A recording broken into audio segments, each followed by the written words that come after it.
Sveiki, mano mažieji bičiuliai.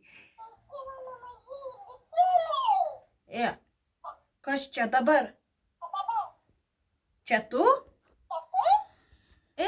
Kodėl tu kartoji viską, ką aš sakau? Meškutė, jis viską kartoja.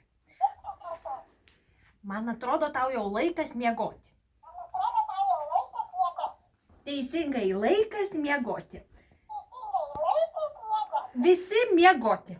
Miegoti, visi į lovą, visi miegoti. Opa, atsigulam, opa, gulam, opa, ir visi miegoti. Taip, ir tu atsigulk, opa.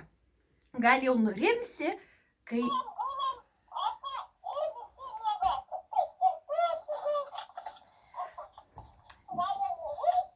Gal jau nurimsi, kai paklausysi lopšinės, kurią sukūriau meškučiams ir vaikams.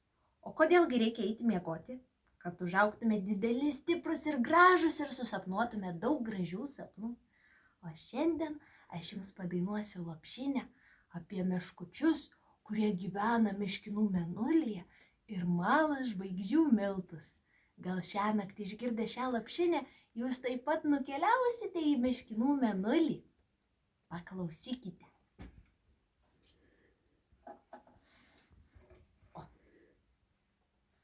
Malūne ant kalno mala miltus, meškinas miltinis, tėtis rimtas, naktimis skaičiuoja planetas žvaigždynus, dienom pagranduolius, kepa gardumynus.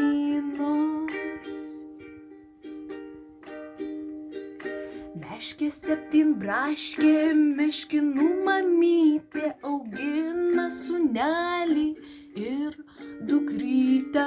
Meškinai gyvename taikiai ir laimingai, meškinų malūnas mala, meškinai galingi. Tada meškinas miltinis sako: o mano meškė septynbraškė, braškių giminės. Žvaigždžių miltus sumaliau 9 galias. O meškė septynbraškė atsako: o mano mielas meškinė miltinė, malūnų galiūnė, krimsim pagranduolius meškinų malūne. O kokius pagranduolius? Su braškių uogiene ir pienių žiedais, su vyšnių kauliukais ir kmynų aitvarais. O dabar reikia pagranduolius pagaminti. O kaip?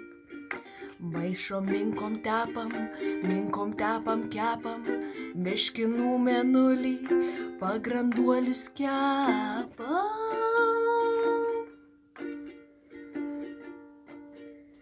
Man atrodo, meškučiai jau užmiego. Na, o jūs, vaikai, irgi jau beveik miegat. Saldžių sapnų. Susitiksime meškinų mėnulyje. Malūne ant kalno, meškinų mėnulyje. Saldžių sapnų.